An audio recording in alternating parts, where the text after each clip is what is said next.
రండి, ప్రభు యొక్క బలలో ప్రవేశించమునకు కొన్ని లేఖన భాగాలను జ్ఞాపకం చేసుకుంటూ వద్దాం. దయచేసి సండే స్కూల్ పిల్లల్ని సండే స్కూల్ పంపించండి. పిల్లలందరినీ కూడా సండే స్కూల్ పంపించేసేయండి. ఎందుకంటే వాక్యం చెప్పేటప్పుడు డిస్టర్బెన్స్ లేకుండా చిన్నపిల్లల్ని సండే స్కూల్ పంపించండి. సండే స్కూల్లో దేవుని మాటలు ఎన్నో నేర్చుకుంటారు కాబట్టి అక్కడ పంపించండి. రండి, దేవుని యొక్క వాక్యంలో నుండి ఒక మాట జ్ఞాపకం చేసుకుంటూ వద్దాం. రండి, దేవుని యొక్క వాక్యం నుండి యోహాను సువార్త 10వ అధ్యాయం 18వ వచనం. యోహాను సువార్త 10వ అధ్యాయము 18వ వచనాన్ని ఒకసారి అందరం కలిసి చదువుకుందాం. యోహాను సువార్త 10వ అధ్యాయం 18వ వచనం.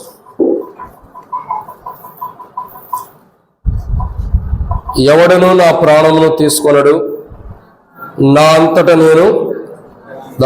నేనే దాన్ని పెట్టుచున్నాను. దాన్ని తిరిగి తీసుకున్నట్టుకు నాకు అధికారం కలదు. దాన్ని తిరిగి తీసుకున్నకు అధికారం కలదు. నా తండ్రి వాళ్ళ యాజ్ఞను పొందుతున్నాను. కాబట్టి దేవుని యొక్క వాక్యాన్ని చూస్తున్నట్టయితే ప్రియులారా, ఒక మాట రాయబడుతూ వచ్చింది. ఏమని రాయబడుతుందంటే, నా ప్రాణమును నా అంతటా నేను పెట్టుచున్నాను, దాన్ని తిరిగి తీసుకున్నట్టుకు నాకు అధికారం కలదని యేసు ప్రభువు సెలవిస్తూ వస్తున్నారు. ఈ వచనంలో ప్రభు చెప్పినటువంటి మాట, నా ప్రాణం నేను పెట్టుచున్నాను, దాన్ని తిరిగి తీసుకున్నట్టుకు నాకు అధికారం కలదని యేసు ప్రభువు సెలవిస్తున్నాడు. సో ఇక్కడ ఒక మాటను మనం జాగ్రత్తగా అర్థం చేసుకున్నట్టయితే, ప్రభువారికి అధికారం కలదు. ఏం అధికారం కలదు? తన ప్రాణమును పెట్టాడు, దాన్ని తిరిగి తీసుకోవడానికి ఆయనకి అధికారం కలదు. ఆయనకి అధికారం కలదు. సహజంగా ఇక్కడ మనం అర్థం చేసుకోవాల్సిన ఒక విషయం ఏంటంటే, మరణం అన్నది అసలు ఎలా వస్తుంది? ఒక వ్యక్తికి ప్రాణం అన్నది ఎలా పోతుంది? ఒక వ్యక్తికి మరణం అన్నది దేని, లేదంటే ఒక వ్యక్తి దేని ద్వారా ప్రాణం పోగొట్టుకున్నాడు అనుకోవచ్చు. లేదంటే ఒక వ్యక్తికి మరణము దేనిని బట్టి వస్తుంది, ఎలా వస్తుందంటే బైబిల్లో కొన్ని విషయాలు ఉన్నాయి. దాంట్లో మొదటి మాటను మనం జ్ఞాపకం చేసుకోక మునుపు ప్రభు నడిపి కొరకు చిన్న ప్రార్థన. మమ్మల్ని మిక్కిలిగా ఎక్కువగా ప్రేమించిన ప్రియ పరలోకపు తండ్రి, పరిశుద్ధుడు అయిన దేవ, ప్రభువైన యేసుక్రీస్తు ప్రభువారి యొక్క పరిశుద్ధమైన నామమును బట్టి మీకు వందనాలు. మీరు ఇచ్చిన కృపకై వందనాలు. ఈ సమయంలో వాక్యం ధ్యానించబోతున్న సాయం చేయండి తండ్రి. తెరవబడిన ఆకాశం మాకు అనుగ్రహించి తండ్రి, ఆకాశం ఇప్పి పట్టదానంత విస్తారమైన పరిశుద్ధాత్మ అభిషేకించండి తండ్రి. తెరవబడిన ఆకాశం మాకు అనుగ్రహించండి తండ్రి. మరొకసారి ఆకాశం ఇప్పి పట్టదానంత విస్తారమైన పరిశుద్ధాత్మను అభిషేకించండి. నాతో మీరు మాట్లాడండి. నాలో ఉన్న బలహీనత తొలగించండి. ఇక్కడ కూర్చొని ప్రజలకి వాక్యం అందిస్తాను. నేనైతే యోగ్యుని కాను, ఏ అర్హత నాలో లేదు. దయచేసి మీరు జ్ఞాపకం చేసుకుని మీ వాక్య వెలుగులో నన్ను జ్ఞాపకం చేసుకోమని ప్రార్థన చేస్తున్నాం. నిలబడేవాడిని నేనైనా నిలబెట్టేది మీరు, మాట్లాడేవాడిని నేనైనా మాట్లాడించేది మీరు, నాలో ఆత్మనప్పటికీ ఆత్మని అభిషేకించేది మీరు. ప్రజలు మీ వారి వాక్యం మీద నేనైతే నిష్ప్రయోజకమైన వాడిని. దాసుడు యజమానుడి వైపు చూస్తున్నట్లు, దాసుడు యజమానుల వైపు చూస్తున్నట్లు నా కళ్ళు మీ వైపు ప్రేక్షిస్తున్నాయి. మీరే సహాయం గురించి మహిమ పొందండి. నాతో మీరు మాట్లాడమని, నీ ప్రజల పక్షాన నీకున్న దయ చొప్పున దయతో జ్ఞాపకం చేసుకుని నాతో మాట్లాడమని, మీ దయగల హస్తములకు అప్పజెబుతూ ముందున్న సమయంతో దీవించి ప్రతి ఒక్కరు తీర్చమని, మాతో మాట్లాడమని దేవా. మరి కలువరిశిల యొక్క రక్త ప్రోక్షణ కిందకు తెచ్చుకుంటూ, మీ రక్తాన్ని ప్రోక్షించుకుంటూ, మీ రక్త ప్రోక్షణ కిందకు వస్తూ, కలువరిశిల్లో శత్రుపైన విజయాన్ని పొంది రక్తాన్ని పైన ప్రోక్షించుకుంటాం. ఆ రక్తంలో విజయం ఉంది. ఈ యొక్క వాక్యం ధ్యానించేటప్పుడు కూడా విజయవంతమైన జీవితం అనుగ్రహించి మహిమ పొందమని, వాక్యాన్ని దీవించమని, బలలో పాల్గొనేటప్పుడు మమ్మల్ని మేము సరి చేసుకుని సరైన విధంగా బలలో పాల్గొనడానికి సాధించమని, ఇప్పుడు వరకు తోడుకుంటే ముందు తోడుకుని ప్రతి ఒక్కరు తీర్చమని. ప్రభువైన యేసుక్రీస్తు, నీ ప్రజలు ఎంతో జ్ఞానులు కిందకు వచ్చినారు, వారికంటే నేను జ్ఞానవంతుని కాదు కాబట్టి నన్ను నిలబెట్టుకుని వారికి అవసరమైన జ్ఞానపూర్వకమైన మాటలు, నేనైతే జ్ఞానవంతుని కానని ఒప్పుకోండి, వారికి అవసరమైన మాటలు బయలుపరిచి మహిమ పొందమని, నాతో మీరు మాట్లాడమని ప్రభువైన యేసుక్రీస్తు నామమున బట్టి శ్వాసంతో ప్రార్థిస్తున్నాం తండ్రి. ఆమేన్. కూర్చోండి. దేవుని యొక్క వాక్యాన్ని జాగ్రత్తగా గమనించినట్టయితే ప్రియులారా, ఒక మాట రాయబడుతూ వచ్చింది ఇక్కడ. యోహాను సువార్త 10వ అధ్యాయం 18వ వచనంలో రాయబడినటువంటి ఒక మాట ఏంటంటే, దేవుని వాక్యం సెలవిస్తుంది, నా ప్రాణమును నా అంతటా నేను పెట్టుచున్నాను, దాన్ని తిరిగి తీసుకున్నట్టుకు నాకు అధికారం కలదు అని ప్రభువైన యేసుక్రీస్తు ప్రభువారు సెలవిస్తూ వస్తున్నాడు. తన ప్రాణమును తాను పెట్టుచున్నాడు కాబట్టి దాన్ని తిరిగి తీసుకోవడానికి కూడా అధికారం ఉంది. ఇక్కడ అర్థం చేసుకోవాల్సిన విషయం ఏంటంటే, ఒక వ్యక్తి ప్రాణం దేని ద్వారా పోతుంది, ఎందుకు పోతుంది, దేని ద్వారా కాదు ఎందుకు పోతుంది. ఇంకా మరణం అన్నది ఒక వ్యక్తికి ఎందుకు ఎలా వస్తుంది, దేనిని బట్టి మరణం వస్తుందంటే బైబిల్లో కొన్ని విషయాలు ఉన్నాయి. అంటే దాంట్లో మొదటి మరణం మనం చూస్తున్నాం. అసలు మరణం అన్నది దేనిని బట్టి వస్తుంది, ఎలా వస్తుంది? ఎందుకంటే మరణం అన్నది ప్రభు పైన అధికారం లేదు. ప్రభువే మరణం పైన అధికారం కలిగి ఉంటాడు. అసలు ఒక మనిషి పైన మరణం అధికారం దేన్ని బట్టి చేస్తుంది, దేన్ని బట్టి మరణం వస్తుందంటే బైబిల్లో కొన్ని విషయాలు ఉన్నాయి. రండి దాంట్లో మొదటి మాటను చూస్తున్నట్టయితే మొదటి సమూయేలు గ్రంథము 14వ అధ్యాయం 45 వచనం. మొదటి సమూయేలు గ్రంథము 14వ అధ్యాయము 45వ వచనం. అయితే సౌలుతో ఇశ్రాయేలుకు ఇంత గొప్ప రక్షణ కలుగు చేసిన యోనాతాను అది అన్నిటికీ కూడదు. ఏం లేదు అన్న, మీరు అందరూ ఇటు చూడండి, అటు ఏం లేదు. కాబట్టి అది అన్నిటికీ కూడదు.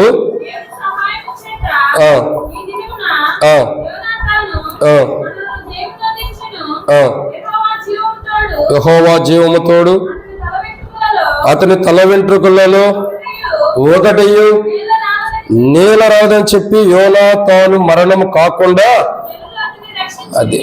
కానీ మొట్టమొదటిగా అసలు మరణం అన్నది దేనికి వస్తుంది అని అంటే ఇక్కడ ఒక మాట రాయబడుతూ వచ్చింది. ఏమని రాయబడుతూ వచ్చింది? యోనాతానుకి, అంటే యోనాతాను తెలిసినా తెలియకపోయినా అక్కడున్న ప్రజలందరూ కూడా సౌలు ఒక ఆజ్ఞ ఇస్తూ వచ్చాడు. ఏమని? ఎవరో కూడా భోజనం చేయొద్దనో, ఏదో తినొద్దనో, ఉపవాసం ఉండాలనో, లేదా విజయం పొందేంత వరకు అందరూ మౌనం ఉండాలనో అనేక కూడా చెప్తూ వచ్చాడు. చెప్పిన దాని ప్రకారం ఏంటంటే ఒక రాజు ఒక ఆజ్ఞ ఇచ్చాడు. ఏం చేశాడు? ఒక రాజు ఒక ఆజ్ఞ ఇస్తూ వచ్చాడు. సో రాజు ఆజ్ఞ ఇవ్వటం ద్వారా, ఎవరండి? రాజు. ఒక రాజు ఆజ్ఞ ఇవ్వటం ద్వారా ఏం జరుగుతూ వచ్చింది? ఆజ్ఞని అందరూ పరిపాలించాలి, పరిపాలించాలి. అందరూ ఆజ్ఞను అనుసరించి నడవాల్సిందే. ఏదైతే ఒక ఆజ్ఞ ఇవ్వబడుతూ వచ్చిందో, ఏదైతే ఒక ఆజ్ఞ అనుగ్రహించబడుతూ వచ్చిందో ఆ ఆజ్ఞని అనుసరించి కంపల్సరీ అందరూ నడవాల్సిందే. అది రాజు అయినా రాజు కుమారుడు కూడా నడవాల్సిందే. అందుకే ఎస్తేరు దగ్గర రాజు అంటాడు, ఇశ్రాయేలు ప్రజలందరినీ కూడా కాపాడుకోవాలి, యూదులు కాపాడుకోవాలనుకున్న సందర్భంలో రాజు యొక్క ముద్రని రద్దుపరచలేదంటూ ఏది వాళ్ళలేదు, కాకపోతే మిమ్మల్ని మీరు కాపాడుకోవడానికి ఒక అవకాశం చూపిస్తున్నా అంటాడు. రాజు అయినా సరే ఆజ్ఞ ఇచ్చిన తర్వాత ఆజ్ఞను మీరడానికి అధికారం లేదు. కాబట్టి ఇక్కడ దేవునికి వాక్యం సర్విస్తుందంటే రాజు కుమారుడు ఉన్నటువంటి యోనాతాను రాజు ఇచ్చిన ఆజ్ఞని ఒకవేళ లేకపోయినా మీరినట్టే, ఉండకపోయినా దేవుడు ఎప్పుడు ఆజ్ఞలు ఇచ్చాడు? మనం పుట్టక ముందు ఆజ్ఞ ఇచ్చాడు. ఇప్పుడు ఆజ్ఞలో మనం మీరిన కింద ఎందుకు వస్తున్నాం? మనకి ఇవ్వలేదు కదా, అంత ముందే ఇచ్చాడు. అయినా మనం వాటిని ఇచ్చినట్లు లెక్కలోకి తీసుకోవాల్సిందే. సో బైబిల్ ఏమంటుందంటే ఆజ్ఞ అతిక్రమము ద్వారా మరణం వస్తుందని బైబిల్ హెచ్చరిస్తుంది. యోనాతానుకు మరణం రావటం వస్తుంది అంటే ఎందుకు రాబోతుంది? మరణం యోనాతాను దగ్గరికి ఎందుకు వస్తుంది? యోనాతాను మరణానికి పాత్రుడని ఎందుకు ఎంచబడుతూ వస్తుంది? ఎందుకు యోనాతాను మరణం పొందవలసి వస్తుంది? యోనాతాను ఎందుకు మరణానికి పాత్రుడని ఎంచబడుతూ వస్తుంది అంటే ఆజ్ఞ అతిక్రమించాడు.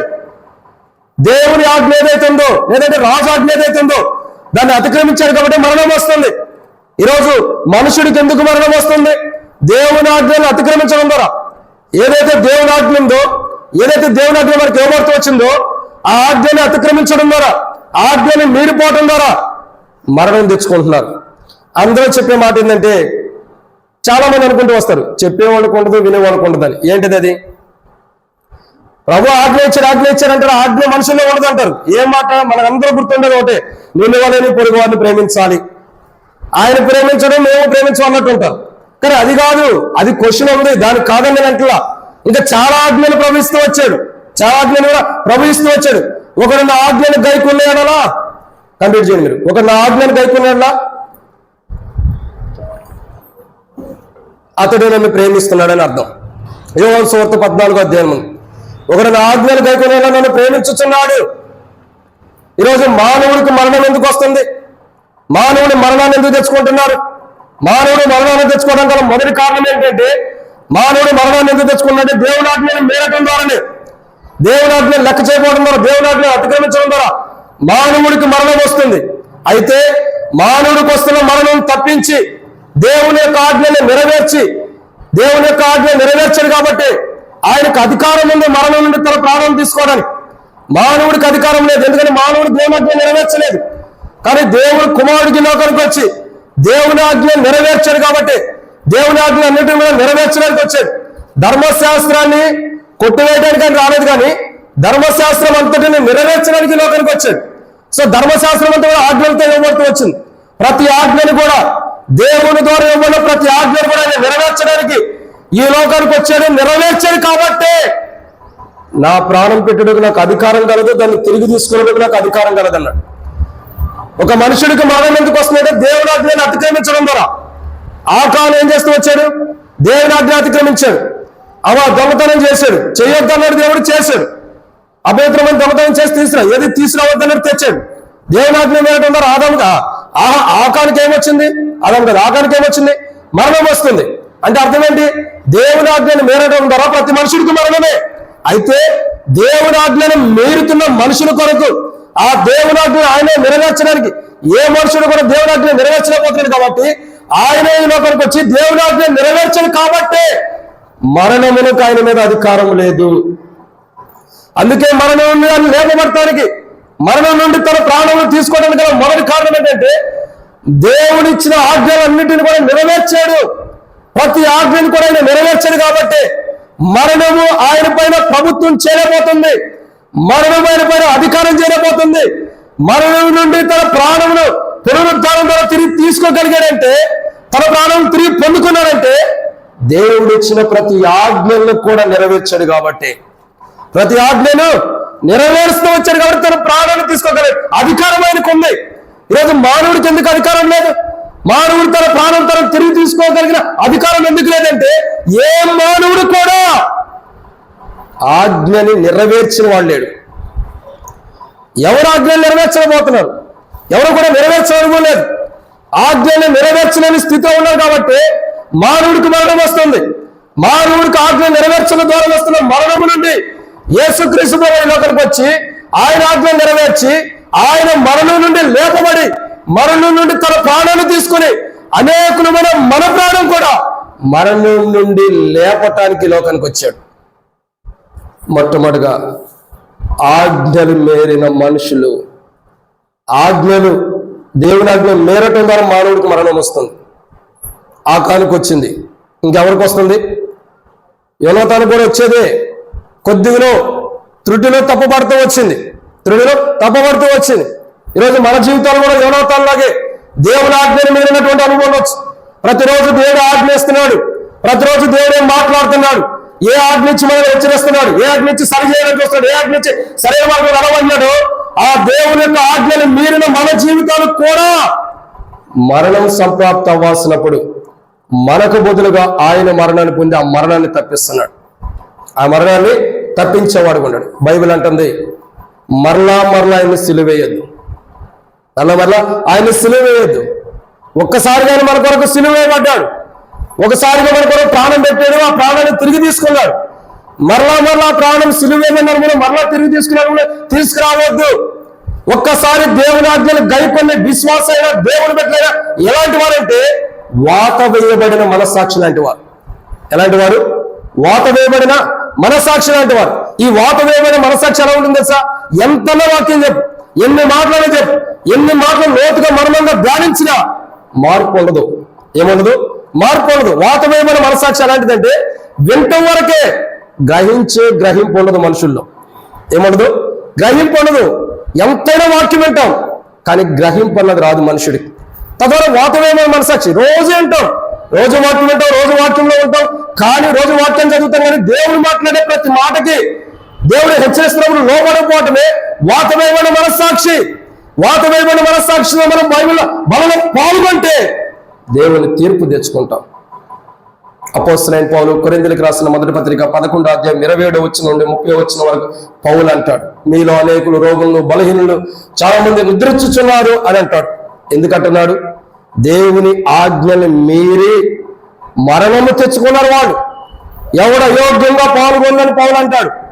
అంటే దేవుని ఆజ్ఞను మీరే దాన్ని సరి చేసుకోకుండా బలలో పాల్గొన్నాడంటే అయోగ్యమైన వాడనేగా. దేవుని ఆజ్ఞను మీరేనంటే అయోగ్యమైన వాడని అర్థం.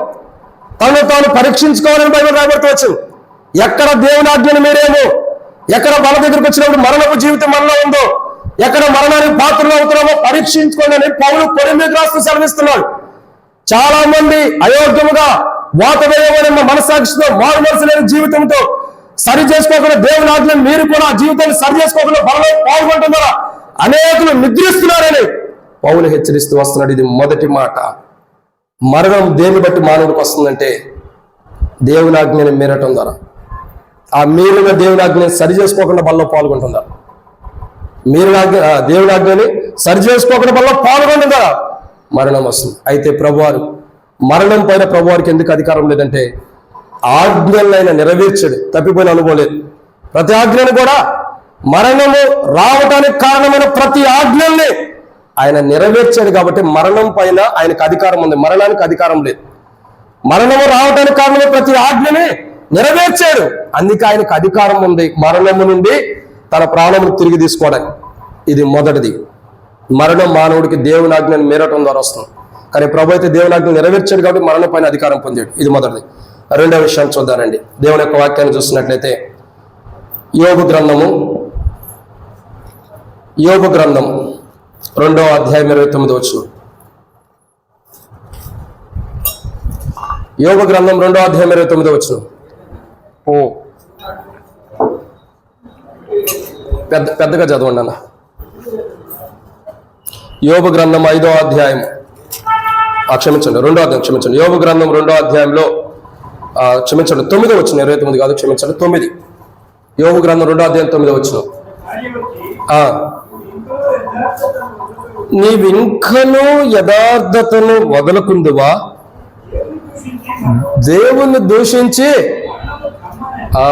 ఏమంటుందండి, దేవుని దూషించి మరణం మానవుడికి ఎందుకు వస్తుంది? యథార్థత లేకపోవటం. ఎవరు దేవుని దూషిస్తున్నారు? హృదయంలో యథార్థత లేని వారే. హృదయంలో యథార్థత ఉంటే దేవుణ్ణి ఎలా దూషించగలుగుతాం? దేవుడు ఎవరు? యథార్థవంతుడు. మన దేవుడు ఎవరు? యథార్థవంతుడు. దేవుడు యథార్థవంతుడైనప్పుడు, మనలో యథార్థత ఉన్నప్పుడు దేవుణ్ణి ఎలా దూషించగలుగుతాం? ఇంకా దేవుని దూషించలేము ఇంకా, ఎందుకంటే ఆయన యథార్థత మనలో ఉంది కాబట్టి ఆయన దూషించలేదు. కానీ బైబిల్ అంటుంది కదా, యథార్థత లేనటువంటి వారికి మరణం వస్తుంది. ఎందుకు? హృదయంలో యథార్థత లేదు కాబట్టి దేవుని దూషిస్తారు. హృదయంలో యథార్థత ఉంటే ఎవరు కూడా దేవుని దూషించరు. ప్రతి మనిషి అయినా తన జీవితంలో అనేకులు దేవుని దూషించేవారు ఉంటారు. కొన్నిసార్లు మనం తెలియకోకుండా మనం దేవుని దూషిస్తాం. ఎట్లా? ఒక కష్టం వచ్చిందనుకో, దేవుడు ఏం చేశాడు నాకు, నిజంగా దేవుడు ఉంటే నాకు ఇట్లా చేస్తాడా, నేను రక్షించబడి మారుమూసి బాప్తిసం పొందిండు కదా, ఇదేంది నాకు ఈ కష్టాలు ఏంటి, ఇట్ట చేసేదేంది, ఇట్ట చేస్తున్నాడు ఏందని, ఇది కూడా ఒక రకమైన విధంగా దూషించడమే. సో బైబిల్ ఏమంటుందంటే యథార్థత లేని వారు దేవుని దూషిస్తారు. యోబు భార్య అంటుంది, ఏమంటుంది? యథార్థతను ఎంతకాలం వదలుకోకుండా ఉంటాం. యథార్థతను విడిచిపెట్టి దేవుణ్ణి దూషించి మరణం కమ్ము. మరణం రావడానికి మానవుడికి రెండో కారణం ఏంటంటే యథార్థతను విడిచిపెట్టడమే. యథార్థతను విడిచిపెట్టడం అంటే దేవుణ్ణి విడిచిపెట్టాడని అర్థం. దేవుడు యథార్థవంతుడైనప్పుడు ఒక మనుషుల్లో యథార్థత ఉంటుందంటే, ఒక మనుషుల్లో యథార్థమైన జీవితం కలిగి ఉంటుందంటే, ఆ యథార్థత అంటే ఎవరైనా యథార్థత అన్న మాటకు అర్థం ఏంటంటే యేసు ప్రభువే.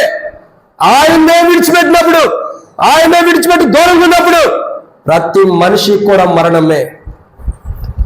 ఏ భేదం లేని అందరినీ పాపం చేసి దేవుని అనుకరించి మహిమను పొందవచ్చిన బయలు రాబడుతూ వచ్చింది.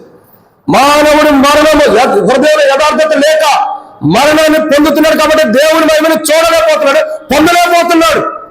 దేవుని దూషించిన అనుభవం ఉండబట్టే దేవుని మహిమకరమైన కార్యాలు, దేవుని మహత్కరమైన కార్యాలు మన జీవితంలో ఎందుకు జరగట్లేదంటే మనం యథార్థంగా లేం కాబట్టి. బలలో పాల్గొంటున్న మన జీవితాల్లో దేవుడు ఎందుకు అద్భుతాలు జరిగిస్తల్లా? మన జీవితాల్లో దేవుడు ఎందుకు గొప్ప కార్యాలు చేయట్లేదు? తన మహత్కార్యాలు, మహిమతో కూడిన కార్యాలు ఎందుకు మన జీవితంలో దేవుడు జరిగించట్లేదంటే మనలో ఉన్న యథార్థతను మనం విడిచిపెట్టాం. యోబుతో తన భార్య అంటుంది, యథార్థతను ఎంతకాలం వదులుకొని ఉంటాం?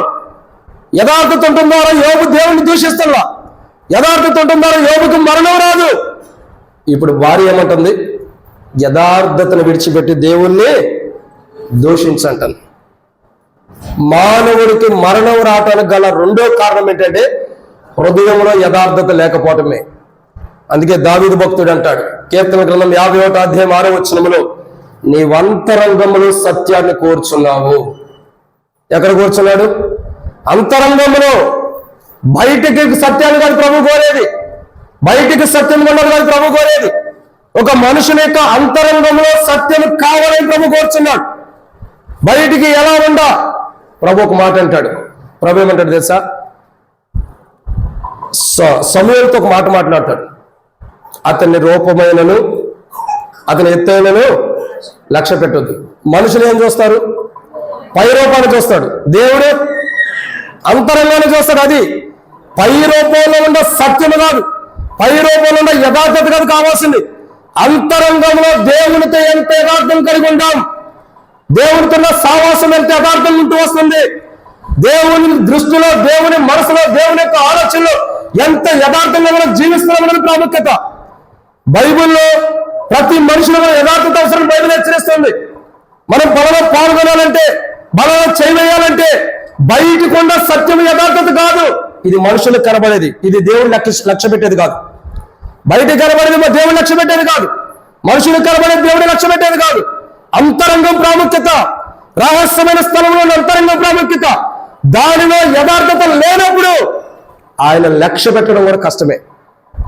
యథార్థత, అంతరంగంలో యథార్థత లేదు కాబట్టి బయటికే యథార్థత, లోపడంతా కూడా. అందుకే ఒక మాట అన్నాడు, నీవు జీవించుచున్నావన్న పేరు మాత్రమే. ఏమంటాడు ప్రార్థన గ్రంథంలో? నీవు జీవించుచున్నావన్న పేరు మాత్రమే, కానీ మృతుడు అంటే బయటికి జీవిస్తున్నాడు, బయటికి యథార్థత ఉంది. అంతరంగంలో యథార్థత మృతమైన జీవితం ఉంది, అంతరంగంలో యథార్థత మృతమై ఉంది. అంతరంగంలో యథార్థత లేదు కాబట్టి, మృతమైనదిగా ఉంది కాబట్టి ప్రభు హెచ్చరిస్తున్నాడు. మొదట నీకుండిన స్థితిని ఏమంటాడు? ప్రకటన గ్రంథం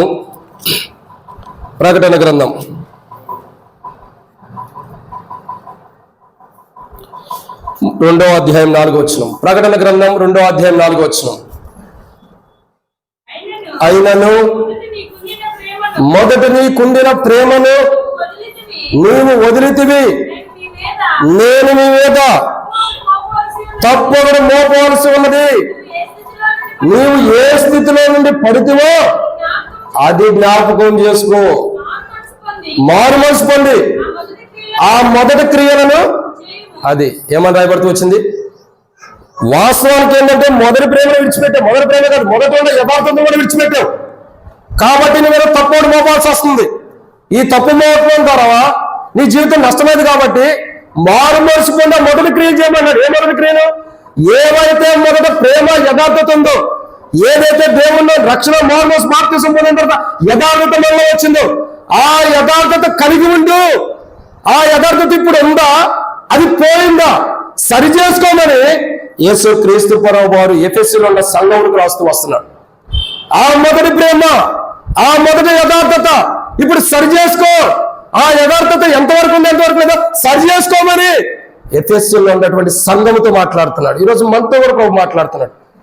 అంతరంగంలో యథార్థత ప్రాముఖ్యమైనది, బయటకు ఉన్న యథార్థత మనకు పరిపూర్ణమైనది కాదు. అంతరంగంలో ఉన్న యథార్థత బట్టి దేవుని రాజ్యాన్ని కలగలుగుతాం. ఆ యథార్థత లేకపోతే బలలో పాల్గొన్న తీర్పుని తెచ్చుకుంటాం. ఇక్కడ ప్రభు మాట్లాడే మాట మరణము. ప్రభుని ఎందుకు బంధించలేకపోయిందంటే ప్రభువులో యథార్థత ఉంది. ప్రభువులో ఏముంది?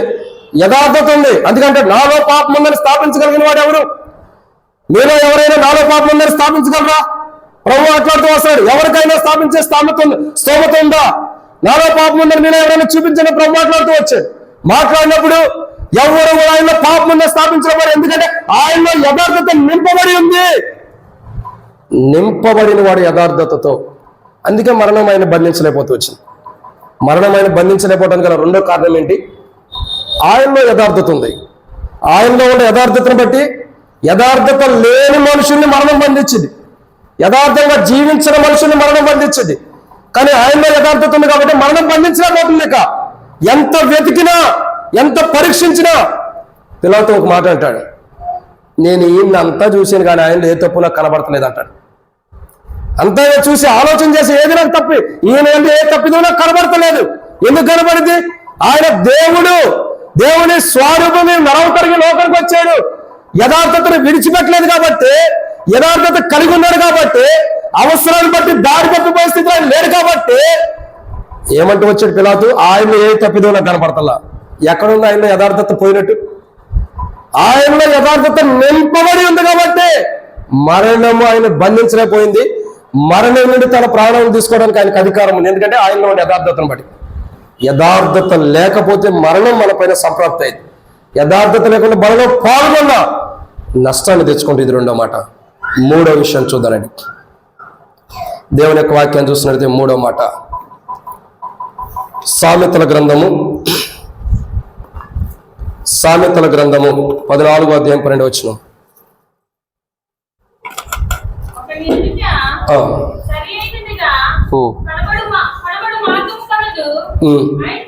అయితే తుదుకది మరణమునకు ఇంకో కోణంలో దారి తీస్తుందని కూడా అనుకోవచ్చు. ఒకరి ఎదుట తన మార్గం ఎలా ఉంది? సరైనదిగా. ఎవరి మాట చెబుతున్నారు? ఎవరు చెబుతున్నారు? సొలొమోను ఏమంటాడు? ఒకని ఎదుట తన మార్గము సరైనదిగా కనబడును. కరెక్టేనా? సో ఇక్కడ రాయబడిన మాట ఏంటంటే ఒకని ఎదుట తన మార్గం సరైనదిగా కనబడును, అయితే తుదుకది మరణానికి దారి తీస్తుందంట. ఎవరి మాట చెబుతున్నారు తెలుసా? మరణం పొందే వ్యక్తే చెబుతున్నాడు. ఎవరు? మరణం పొందుతున్న వ్యక్తి.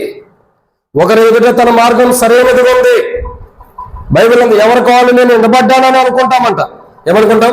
ఎవరికి వారు నేను నిలబడ్డాను, లేదంటే ఎవరికి వారు నేను పరిశుద్ధుని, ఎవరికి వారు నేను నీతిమంతుని, ఎవరికి వారు నేను విశ్వాసం కలిగిన వాడిని, ఎవరికి వారు నేను యోగ్యమైన వాడిని అనుకుంటూ వస్తాం. కానీ చివరికి చూసేది పడిపోయే స్థితిలోనే ఉంటుంది. ఇక్కడ సొలొమోను చెబుతూ వస్తాడు, ఒకరి ఎదుట తన మార్గం సరైనది ఉండొచ్చు, తుదుకది మరణానికి దారి తీస్తుంది, త్రోవ తీస్తుందని అన్నాడు. సొలొమోను ఏ మార్గంలో ఉన్నాడు? సొలొమోను ఏ మార్గంలో ఉన్నాడు తెలుసా? మొదటి రాజుల గ్రంథం 9వ అధ్యాయం మనం చదివితే 11 వచ్చిన 10-11 వచ్చిన అర్థమైంది. మొదటి రాజుల గ్రంథం 9వ అధ్యాయం 10-11 వచ్చిన చదివినట్లయితే ఒక మాట రాయబడుతూ వచ్చింది. చూడండి, మొదటి రాజుల గ్రంథము 9వ అధ్యాయమైన క్షమించండి 11వ అధ్యాయం 9-10 వచ్చినాడు. మొదటి రాజుల గ్రంథం 11వ అధ్యాయం 10 క్షమించండి మొదటి రాజుల గ్రంథం 11వ అధ్యాయం 9-10 వచ్చినాడు. ఇశ్రాయేలు దేవుడైన యెహోవా అతనికి 2 మార్లు ప్రత్యక్షమై, నీవు పైకి పెట్టారు మైకులు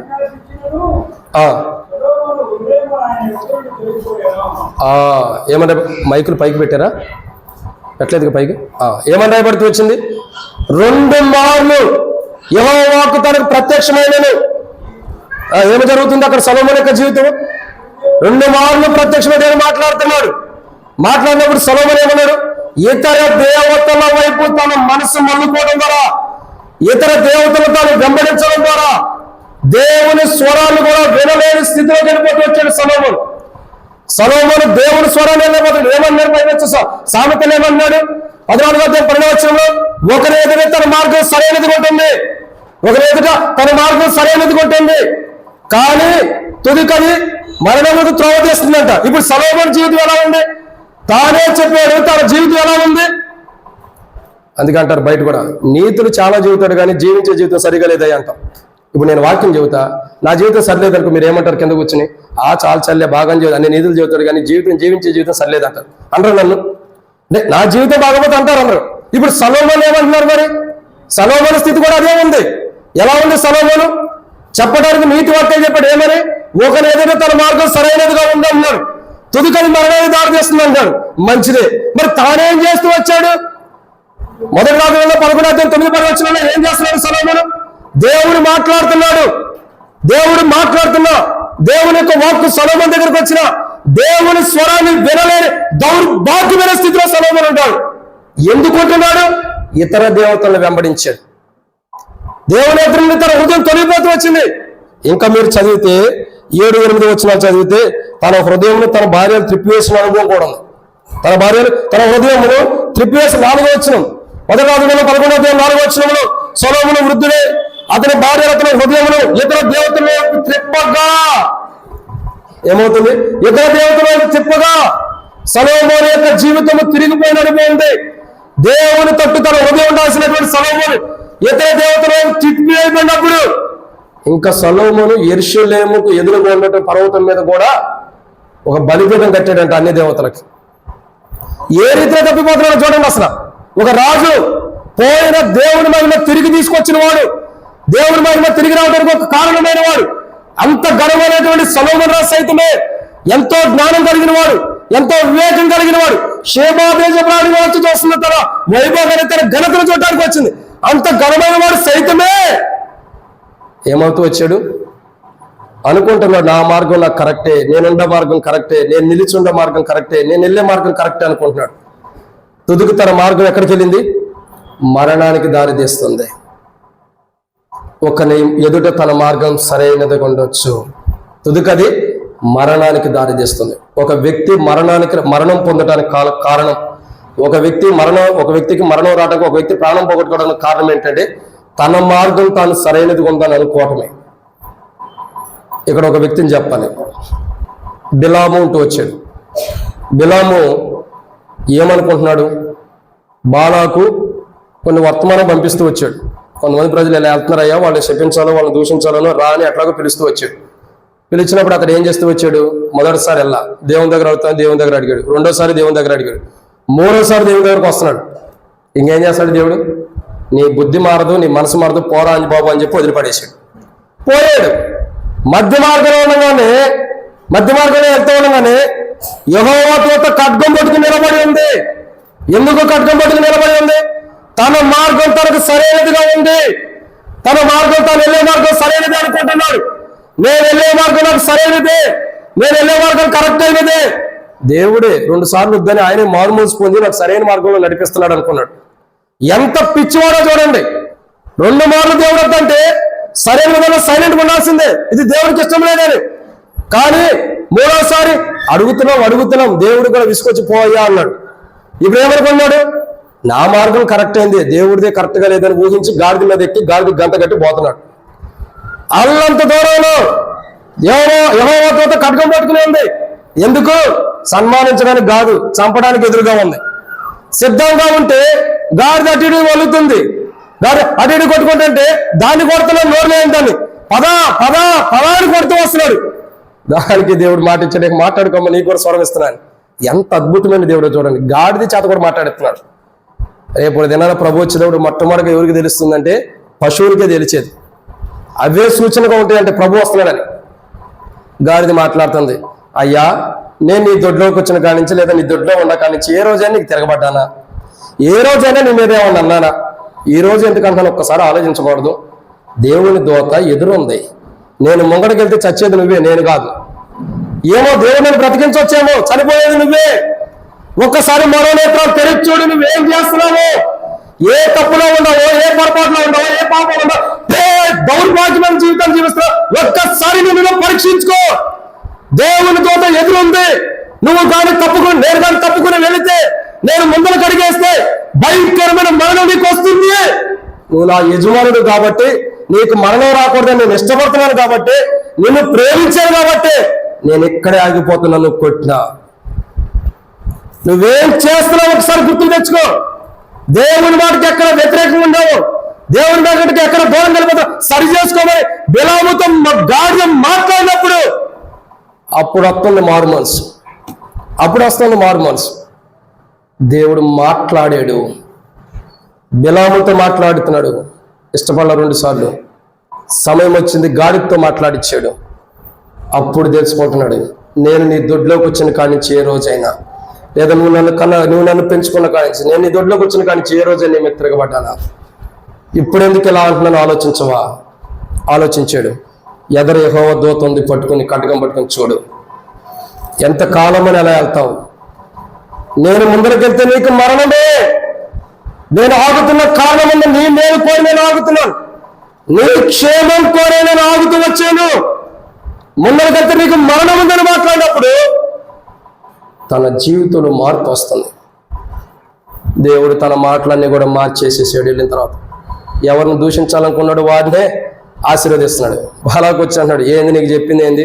బంగారం ఇస్తానన్నా, డబ్బు వెండి బంగారాలు ఇస్తానన్నా, ధనం ఇస్తానన్నా, నువ్వు చేస్తుంది ఏంటంటే యెహోవా నా మాటను మార్చేయగా. నేనేం చేయగలను? ఏం చేయలేము, ఏమి కూడా చేయలేము. ఆయన అన్ని చేయగలిగిన వాడు. ఇక్కడ బిలాముతో మాట్లాడుతున్నారు. మరణము మనిషికి ఎందుకు వస్తుందంటే, ఎందుకు వస్తుంది? మూడవదిగా, దేవుని మార్గములో, దేవుని యొక్క సరైన మార్గంలో ఉండకపోతే మరణం వస్తుంది. ఒకని ఎదుట వాని మార్గం సరైనది. ఇప్పుడు నా అంతరికి నా మార్గం అనిపించేది సరైనది అనిపించింది, నేను నడిచే మార్గం అనిపించేది సరైనది అనిపించింది. కానీ పక్కన వాడికి ఇష్టం ఉండదు, ఎందుకని అది వారి దృష్టిలో చూస్తే సరైనది ఉండకపోవచ్చు. మనము దేవుని దృష్టిలో సరైన మార్గంలో లేము కాబట్టి మరణం తెచ్చుకుంటున్నాం. అయితే యేసు క్రీస్తు ప్రభువు ఈ లోకానికి వచ్చి ఆయన సరైన మార్గం నడిపించి సరైన మార్గంలో నడిచిన వాడుకుంటాడు. అందుకే అంటాడు యోహాను సువార్త 14:6 నేనే మార్గమును. ఎలా చెప్పగలుగుతూ వచ్చాడు ఆయన? నేనే మార్గము. పౌలు ఇంకో మాట అంటాడు, నేను క్రీస్తుని బోధి నడుచుకున్న ప్రకారం మీరును ఏమంటే నన్ను బోధి నడుచుకున్నాడు. పౌలు ప్రభు యొక్క మార్గంలో నడిచాడు కాబట్టి చెప్పగలుగుతున్నాడు. పౌలు ప్రభు యొక్క మార్గంలో నడిచాడు కాబట్టి చెప్పగలుగుతూ వస్తున్నాడు. కారణం ఏంటి? మరణం వారి పైన అధికారం లేదు. యేసు ప్రభు వారి పైన లేదు. పౌరు పైన కూడా మరణానికి అధికారం లేకుండా ప్రభు చేస్తూ వచ్చాడు. అందుకే దయ్యాలు కూడా మాట్లాడుతున్నాయి, నాకు యేసు తెలుసు, పౌలు తెలుసు, మీరెవరు? నీవెవరివి? మీరెవరు? పౌలు తెలుసు, యేసుక్రీస్తు ప్రభు తెలుసు, మీరెవరు నాకు తెలియదు అని దెయ్యాలు వారు మీదపడి ఎవరైతే దెయ్యాలు వదిలించాలని వెళ్ళారో వాళ్ళ మీదపడి వాళ్ళ బట్టలని చింపేసి వాళ్ళు దిగంబరులుగా పంపేసి పారిపోతున్నారు. దెయ్యాలు వదిలేస్తామని ముందరకు వచ్చినాడు. మేము యోగ్యులమైన ముందరకు వచ్చిన పారిపోతున్నారు, అడుగులమైన ముందరకు వచ్చిన పారిపోతున్నారు, దిగంబరులుగా పారిపోతున్నారు. ప్రశ్నించి యేసు తెలుసు, పౌలు తెలుసు, వారు నీవెవరవి? ఒక్క దెబ్బతో పారిపోతూ వచ్చారు. ప్రియులారా, దెయ్యాల దగ్గరికి వెళ్ళి దెయ్యాల దగ్గరికి వెళ్ళి వదిలించాలనుకున్న ఆటికి కూడా తెలుసు ప్రభు గొప్పతనం, పౌలు యొక్క గొప్పతనం. అయితే ఇక్కడ ప్రశ్న ఏంటంటే, మన మార్గం మన ఎదుట సరైనదిగా ఉంది. పౌలు తన మార్గం సరైనదిగా ఉన్నంతకాలం దేవుని బాధ పెడుతూ వచ్చాడు, దేవుని దూషిస్తూ వచ్చాడు. ఎప్పుడైతే ఆకాశం నుండి వెలుగు కలిగిందో, సౌరా నన్ను హింసిస్తున్నామని స్వరం మాట్లాడుతుంటేనే, అవునా ప్రభా, నేను వెళుతున్న మార్గం నా ఎదుట సరిగా ఉండగానే అది కరెక్ట్ కదా, అయితే నేను మారుతా, నేను మారుమనసు పొందుతా. ఆకాశం నుండి కలిగిన దర్శనపు వెలుగులో సౌలు ఒక్కసారి మారుమనసు పొందడంతో, సరైన మార్గంలో లేని సౌలు మారుమనసు పొందడం ద్వారా దేవుని యొక్క మార్గంలో కూడా వెళ్తూ వస్తున్నాడు. ఇప్పుడు అంటున్నా, నేను క్రీస్తుని బలి నడుచుకున్న ప్రకారం మీరు నన్ను పోలి ఎలా చెప్పగలిగాడు? ఒకప్పుడు దేవుని మార్గం లేని వాడే దేవుని మార్గంలోకి వచ్చిందని చెప్తున్నాడు. నేను క్రీస్తుని బలి నడుచుకున్న ప్రకారం నన్ను బలి నడుచుకోండి. That's it. అది ఇంపార్టెంట్. ప్రియులారా, దేవుని వాక్యం చెప్తుంది, మరణం మూడవదిగా మనుషులు రావడం కారణం ఏంటంటే దేవుని మార్గంలో మానవుడు ఉండకూడదు, తన మార్గంలో అంటున్నారు. కానీ యేసుక్రీస్తు ప్రభువారు మనుషుల మార్గం తన ఎదుట సరైనది ఉండొచ్చు, మరణాన్ని దారి చేస్తుంది. కానీ యేసు ప్రభువే మార్గమై ఉన్నాడు. ఆ మార్గమైన ప్రభు ఈ లోకానికి వచ్చి మార్గముగా నడిచి మార్గం గుండా అనేకులకు మాదిరికరంగా ఉండి ఈ లోకం నుండి తన ప్రాణం పెట్టి వెళ్ళాడు. అందుకు తన ప్రాణం తీసుకోవడానికి అధికారం కలిగిన వాడు. ఎందుకంటే ఆయన మంచి మార్గంలో ఉన్నాడు కాబట్టి, మంచి మార్గంలో ఆయన ఉన్నాడు, అనేకులు నడిపించాడు కాబట్టి ఆయనకు అధికారం ఉంది. ఎవరైతే మంచి మార్గం ఉండరో, తన ఎదుట మార్గం సరైనది ఉండిద్దు, నా మార్గం ఎదుట మంచిగా ఉందనుకుంటారు, నేను వెళ్ళే మార్గం సరైనది అనుకుంటారు, తుదుకది మరణానికి దారి తీస్తుంది. ఇప్పుడు మనుషులకి ఎందుకు వస్తుంది మరణం? తన మార్గం తనకు సరైనది ఉంటుంది కాబట్టి మరణం వస్తుంది. యేసు ప్రభువు ఆయనే మార్గమై ఉన్నాడు. ఆ మార్గంలో సత్యమైన మార్గంలో ఎలా నడిపించాలో నడిపించాడు కాబట్టి ప్రజల్ని, ఆయనకు మరణం పైన అధికారం లేదు. అందుకే మరణం నుండి తన ప్రాణం తీసుకోగలిగాడు, ఎందుకంటే సరైన మార్గంలో నడిచాడు. ఈరోజు అనేకులకి తమ ప్రాణాలను తిరిగి పొందుకోలేకపోవడం కారణం ఏంటంటే సరైన మార్గం లేకపోవడం ద్వారా, బల్లలో అయోగ్యంగా పాల్గొని తీర్పు తెచ్చుకోవడం ద్వారా. ఇదన్నమాట.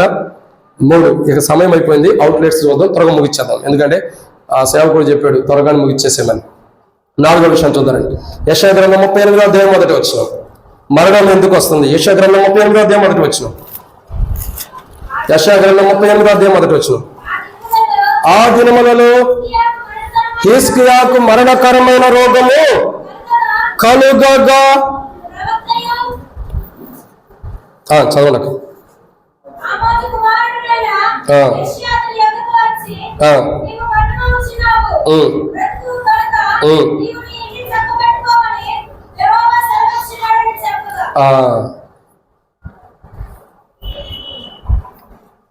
ఏమని రాయబడుతూ వచ్చింది? నువ్వు నీ ఇల్లు చక్కబెట్టుకోమని మాట్లాడుతున్నాడు. నువ్వు మరణమవబోతున్నావు, నీ ఇల్లు చక్కబెట్టుకోమని హిజ్కియాతో మాట్లాడుతున్నాడు. అసలు హిజ్కియాకి మరణం ఎందుకు వస్తుంది? హిజ్కియాకి మరణం ఎందుకు వస్తుంది? ఆడే ఉంది, హిజ్కియా మరణకరమైన రోగం ఉండబట్టే మరణం వస్తుంది. లేకపోతే ఎందుకు వస్తుంది మరణం? మరణం ఎందుకు సంప్రాప్తి అవుతుంది? రోగం బట్టే. బైబిల్ ఏమని రాబడుతూ వచ్చింది? యోబు గ్రంథం మొదటి అధ్యాయంలో కానీ ఇంకా చూసినట్టయితే అనేక పర్యాయంలో కూడా అరికాలం మొదటి నిన్నటి వరకు కొంచెమైనాను స్వస్థత లేకపోతేనే మరణం వచ్చేది. యోబు గురించి సాతానుతో ప్రభు ఏమంటాడు? నువ్వు అతని దేహంలో ఏమైనా చేసుకో, అతని ప్రాణమును ముట్టడానికి నీకు అధికారం లేదన్నాడు. ఎందుకు? ఒక మనుషుడికి ఒక రోగం ద్వారా మరణం వస్తుంది. ఎగ్జాంపుల్ ఒక మాట చూద్దాం. ఇప్పుడు కోవిడ్ వచ్చింది గత దినాల్లో. కోవిడ్ వచ్చినప్పుడు మనుషులందరూ జీవిస్తూ ఉంటారా? కోవిడ్ వచ్చింది నాకు సంతోషం అని ఊరంతా సంతోషంగా తిరుగుతూ వస్తారా? చెప్పండి, తిరుగుతున్నారా? లేదు. ఎందుకని? కోవిడ్ రాకముందే వచ్చేసిందని చనిపోయిన వాళ్ళు చాలా మంది ఉంటారు. కోవిడ్ వస్తే కూడా అమ్మో నాకు కోవిడ్ వచ్చిందని చచ్చిపోయిన వాళ్ళు చాలా మంది ఉన్నారు, బతికేవాడు కూడా. ఎందుకంటే అదొక భయం. రోగమే మానవుడికి ఎంతో భయాన్ని కలుగజేస్తుంది. రోగమే మానవుడు ఎంతో బాధించేది ఉంటుంది. ఈరోజు మానవుడికి మరణం ఎందుకు వస్తుందంటే రోగాన్ని బట్టి. యోబు ఒక మాట అంటాడు, నా వ్యాధి నా మూలుగు కంటే భారముగా ఉందంటాడు. ఏమంటాడు? నా వ్యాధి నా మూలుగు కంటే భారముగా ఉంది. రోగం ఎలాంటిదంటే మానవుడికి భారము కలిగింది. రోగం ఎలాంటిది? మానవుడికి భారము కలిగింది. మానవుల్లో ఉన్న రోగాల బట్టి మానవుడికి మరణం వస్తుంది. హిజ్కియాకు మరణం రావడం గల కారణం ఏంటి? మరణకరమైన రోగం వచ్చిన కారణం ఏంటి? మరి రోగాన్ని బట్టే హిజ్కియా మరణించబోతున్నాడు. ఆ పిల్లల్ని సండే స్కూల్ పంపించండి అక్క, సండే స్కూల్ పంపించండి పిల్లలు. కాబట్టి హిజ్కియాకు మరణం రావడానికి గల కారణం ఏంటి? రోగం ఉండబట్టే. అందుకే యెషయా ప్రవక్తలు చెబుతూ వస్తారు. ప్రవక్త యెషయా వచ్చి అంటాడు కదా, ఆమోస్ కుమారుడైన యెషయా ప్రవక్త వచ్చి అంటాడు, అయ్యా నువ్వు మరణం అవ్వచ్చున్నావు, నేను చక్కబెట్టుకోను. ఇదే యెహోవా వాక్కు. కొన్ని దినాల్లో నువ్వు మరణం అవబోతున్నావు, కొన్ని దినాల్లో నీకు మరణం రాబోతుంది, కొన్ని దినాల్లో నీకు మరణం సంప్రాప్తం అవబోతుంది. కాబట్టి అది దినమా గడియా సమయం అనేది నాకు తెలియదు. యెహోవా వాక్కు ఇదే, నువ్వు చక్కబెట్టుకొని ఇల్లు అన్నప్పుడు హిజ్కియా ఏం చేస్తూ వచ్చాడు? గోడ తట్టు తిరిగి కన్నీరు గార్చాడు. ప్రభా, ఒకప్పుడు నేను నీ సన్నిధిలో ఎలా ఉండాలో కృపలో గుర్తు చేసుకో, నన్ను ఒకసారి జ్ఞాపకం చేసుకో. హిజ్కియా కార్చిన కన్నీరు దేవునికి కనికరాన్ని పుట్టించింది. కాబట్టి హిజ్కియా యొక్క జీవితం ఏమైంది? మరణం నుండి, మరణకరమైన రోగం నుండి స్వస్థత నుండి వచ్చాడు. మానవుడికి మరణం రావడానికి గల నాలుగో కారణం, మానవుడికి మరణం రావడానికి గల నాలుగో కారణం ఏంటంటే రోగమే. తనకున్న వ్యాధి కనుక భారమైపోతుంది. ఈరోజు ఎంతమంది షుగర్ ఎక్కువై చనిపోయారు, ఎంతమంది బీపీ ఎక్కువ చనిపోయారు, ఎంతమంది గ్యాస్ ట్రబుల్ ఎక్కువ చనిపోయారు, ఎంతమంది హార్ట్ స్ట్రోక్ బట్టి హార్ట్ అటాక్ బట్టి చనిపోయారు. అనేకులు దేహం ఉన్న రోగాలు బట్టి మానవుడు చనిపోతున్నాడు. అయితే ఈ రోగములు భరించడానికి ఆయన వచ్చాడు. ఈ రోగాలను భరించి తాను పొందిన దెబ్బల చేత మన రోగానికి మనకు స్వస్థతనిస్తున్నాడు. అంటే ఆయనలో రోగం అన్నది లేదు. ఇంకా మన భాషలో చెప్పాలంటే ఆయనలో ఏ వ్యాధి కూడా లేదు. ఆయనలో ఏదైనా వ్యాధి ఉంటేనే ఆయన మరణానికి పోతాడు. అసలు వ్యాధి లేదు కదా. మరణపు వ్యాధి కలిగిన వారిని కూడా బ్రతికిస్తున్నాడు, మరణపు అంచులున్న వారిని కూడా బ్రతికిస్తున్నాడు. ఎంతమంది మరణంలో లేరు? ఒక చిన్నపిల్ల శతాధిపతి వచ్చాడు, తనగా నా దాసుడు మరణం అయిపోతున్నాడు, ప్రార్థన చేసి ఒక మాట సెలవిస్తే కానీ వాడు స్వస్థతలు ఉంటాడు. సెలవిచ్చాడు, స్వస్థతలు ఉండాడు. ఇంకా అనేక మంది, ఎంతో మంది ఓ చిన్నది మరణపు ప్రవేశంలో చనిపోయిందని చెప్తూ వస్తారు. అయ్యా బోధకుడిని ఇబ్బంది పెట్టొద్దు అంటారు. వచ్చి తిరిగి లేస్తూ వచ్చింది, చిన్నది నిద్రిస్తుంది కానీ మరణించిన తిరిగి లేపుతూ వచ్చాడు.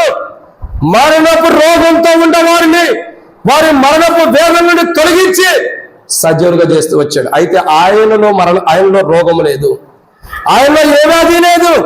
కాబట్టి ఆయన మరణం నుండి తన ప్రాణంను తిరిగి తీసుకోవడానికి అధికారం కలిగిన వాడు. ఏ రోగం అని లేదు, పాప రోగం అని కానీ వ్యాధి రోగం అని కానీ ఏ రోగం ఆయనలో లేదు. కాబట్టి తాను మరణం నుండి తన ప్రాణం తీసుకోవడానికి అధికారం కలిగిన వాడు. తీసుకున్నాడు. మనం ఎందుకు తీసుకోలేకపోతున్నామంటే అనేకమైన అనారోగ్యములు వ్యాధులు కలిగిన వారి కాబట్టి మనం మరణం నుండి మన ప్రాణం తీసుకోలేకపోతున్నాం. ఇది నాలుగో మాట. ఐదో విషయాన్ని చూద్దారండి. ఐదో మాట మనం జ్ఞాపకం చేసుకుంటూ వద్దామండి. దేవుని యొక్క వాక్యం చూస్తున్నట్టయితే అపోస్తలుడైన పౌలు రోమీయులకు రాసిన పత్రిక 6వ అధ్యాయం 23వ వచనం. అపోస్తలుడైన పౌలు రోమీయులకు రాసిన పత్రిక 6వ అధ్యాయం 23వ వచనం.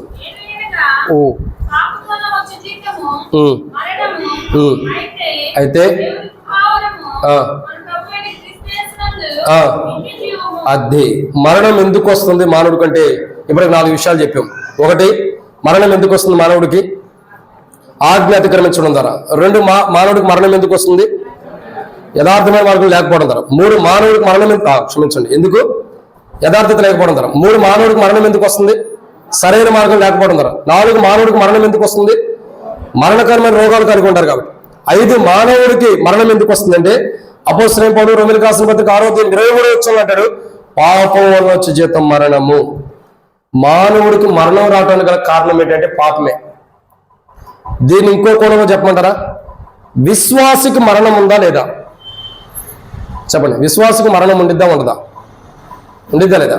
భౌతికమైన శరీరం గురించి కాదు నేను అంటుంది, ఆత్మకి ఉండిద్దా ఉండదా? కొద్ది పెద్దగా చెప్పండి. ఉండదా? సరే అయితే విశ్వాసికి ఆత్మకి మరణం లేదని బైబిల్ అంటుంది.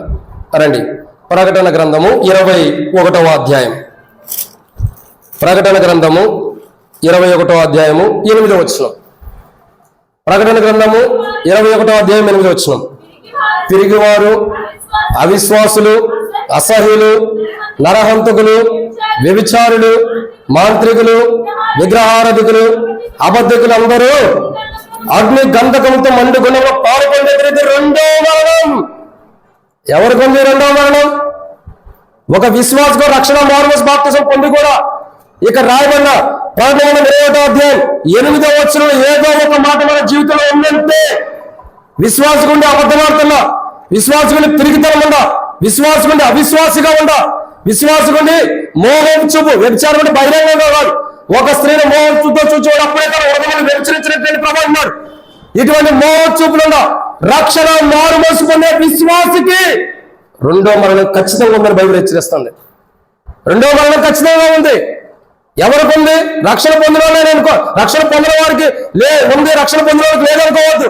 అది ఒక భ్రమణ ఉండట్లే, అది తప్పుడు పోతే.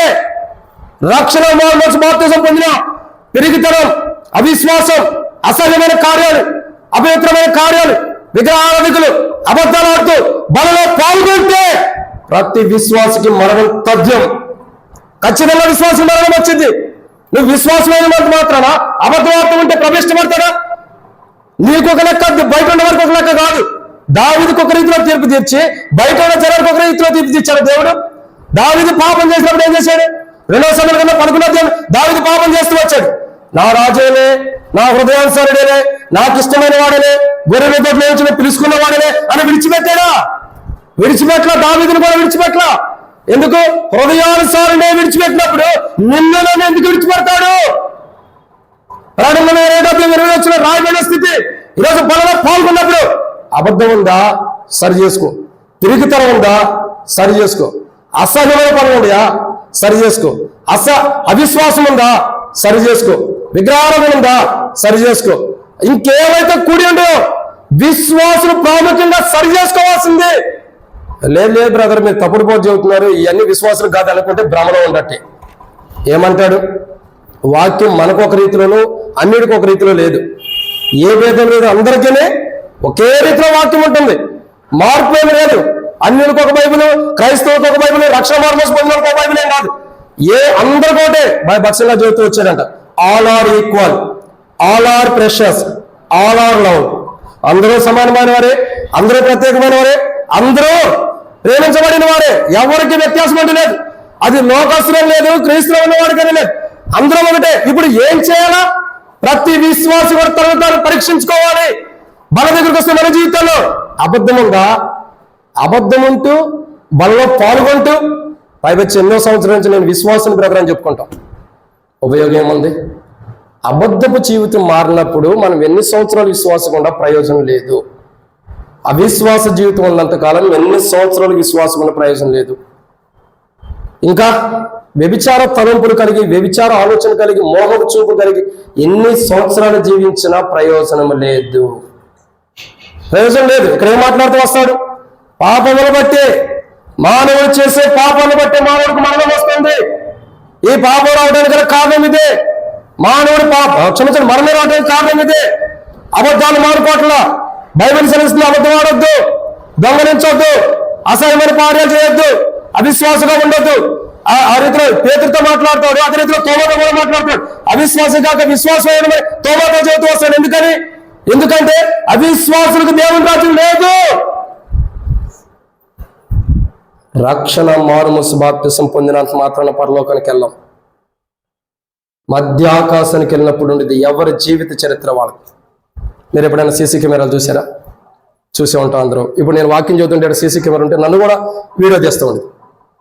వీడియో తీస్తే ఎవరైనా దొంగతనం చేశారనుకో, సహజంగా మన ఇంట్లో ఒక వస్తువు దొంగతనం అయింది. ఎవరు వచ్చారో ఎవరు పోయారో మన ఇంట్లో సీసీ కెమెరాలు ఉంటే మనం ఏం చేస్తాం? చక్కగా చూస్తాం. చూసి ఇదిగో పలానా వ్యక్తి మా ఇంట్లోకి ఆ టైంకి వచ్చి వెళ్ళాడు కాబట్టి ఆ వ్యక్తి దొంగతనం చేసి ఉండొచ్చని విచారణ చేస్తాం. మనం చేయమా? విచారణ చేస్తాం. సీసీ కెమెరాని ఫుటేజ్ చూసే మనం విచారణ చేస్తున్నప్పుడు ఆయన నేత్రాలు లోకమంతటా సంచారం చేస్తున్నాడు. బేతల్లో కూడా సంచారం చేస్తున్నాయి. లేదా నా దగ్గర కూడా సంచారం చేస్తాయి. మనం ఎలా బలలో పాల్గొంటున్నాం, ఎలా బలలో చేయి వేస్తున్నాం. పరమందున్న దేవుడు తొంగి చూస్తాడు, ఆయన నేత్రాలు సంచారం చేస్తున్నాయి. పాపపు జీవితం కలిగి, పాపపు జీవితం అంటే అబద్ధం ఆడటం, మోసం చేయటం. ప్రార్థన గ్రంథంలో 21 అధ్యాయం 8 వచ్చిన రాయబడిన ప్రతి ఒక్కటి, దానిలో ఏ ఒక్కటి మనలో ఉంది, అయ్యో ఒకటే నాలో ఉందని అనుకోవద్దు. ఆ ఒక్కటి కూడా సరి చేసుకోవాలి. పాపమును బట్టి మానవుడికి మరణం వస్తుంది. దావీదు మరణ పంచుల్లోకి వెళ్ళి తిరిగి వచ్చాడు. తిరిగి వచ్చాడు. ఒక నిండు ప్రాణాన్ని చంపించాడు, కారకుడు అయ్యాడు. ఒక వ్యక్తి భార్య ఇంటి దగ్గర తీసుకొచ్చి పాపం చేస్తూ వచ్చాడు. చేసిన పాపం పోవడానికి ఒక వ్యక్తిని చంపుతూ వచ్చాడు. ఇవన్నీ ఎవరు చూశారు? ఆయన కెమెరాలో రికార్డ్ అయినాయి, ఇక్కడ కాదు. అప్పుడు కెమెరాలో లేవు, రికార్డు ఆయన దగ్గర ఉంది. తీసాడు, నాతాను ప్రవక్తను పంపాడు, దావీదుకి ఎట్లా జరగబోతుంది. ఎమ్మటే దావీదు పశ్చాత్తాపడతాడు. చేసిన పాపాన్ని బట్టి దావీదు పశ్చాత్తాపడినా కొంత మేరకు దేవుని ప్రణాళికలో తీర్పు వచ్చింది. ఈరోజు మనము దావీదు వలె పశ్చాత్తాపడాలి. 21వ అధ్యాయం ప్రార్థన 8వ వచనంలో ఏదో ఒక మాట మనలో బోధిస్తుంటే, మనకు సంభవించి ఉంటే, మనల్ని హెచ్చరిస్తూ ఉంటే సరి చేసుకోవాలి. బైబిల్ అంటుంది, అతిక్రమను దాచిపెట్టేవాడు వర్ధిల్లడు, వాటిని ఒప్పుకొని విడిచిపెట్టిన వాడు. మనం కనికరాన్ని పొందాలని ప్రభు ఉద్దేశం. అయితే మానవుడికి పాపం వల్ల మరణం వస్తుంది, కానీ యేసు ప్రభువారికి అసలు పాపమే లేదు. ఆయన అన్నాడు కదా, నాలో పాపం ఉందని స్థాపించగలిగిన వాడు ఎవరు? ఆయనలో పాపం లేదు కాబట్టి ఆయన మరణం నుండి తన ప్రాణం తీసుకోవడానికి అధికారం కలిగిన వాడు. మనం మన ప్రాణాన్ని మరణం నుంచి ఎందుకు తీసుకోలేకపోతామంటే, మనం పాపంలో పడిపోతున్నాం కాబట్టి మరణం నుండి మన ప్రాణాన్ని తీసుకోలేకపోతున్నాం. యేసు ప్రభువారు పాపం చేయలేదు కాబట్టి మరణం నుండి తన ప్రాణం తీసుకోవడానికి అధికారం కలిగిన వాడు. ఇది 5వ మాట. 6వ విషయం చూద్దాం. 6వ మాట చూసినట్టయితే 2వ దినవృత్తాంతములు రాసినటువంటి పత్రిక, 2వ దినవృత్తాంతములు రాసిన పత్రిక 15వ అధ్యాయం 13వ వచనం. 2వ దినవృత్తాంతములు రాసిన పత్రిక 15వ అధ్యాయం 13వ వచనం.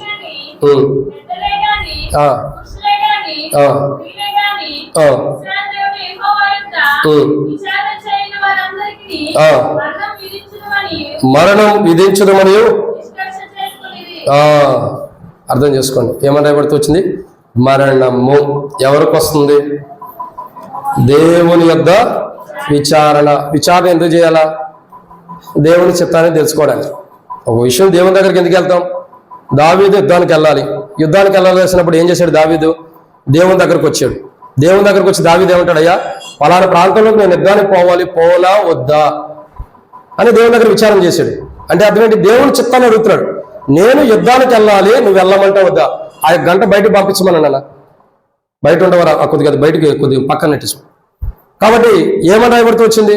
నేను యుద్ధానికి పోవాలా వద్దని దేవుని దగ్గర విచారం చేస్తున్నాడు. తద్వారా దేవుడు ఏం చేస్తూ వచ్చాడు? ఈ రోజు వద్దని ఆపేశాడు. మరలా విచారం చేసినప్పుడు ఓ దావీదా, నేను అన్ని సమకూర్చానని ఏదో కొన్ని దేవుడు వచ్చాడు చెప్పిన దాన్ని బట్టి దావీదు వెళ్తున్న ద్వారా విజయాలు వస్తుంది. ఇది అర్థమేంటి? విచారణ అంటే అర్థమేంటి? దేవుని చిత్తాన్ని తెలుసుకోవడానికి, దేవుని చిత్తము కొరకు తెలుసుకోవడానికి దేవుని దగ్గర కనిపెట్టాలి.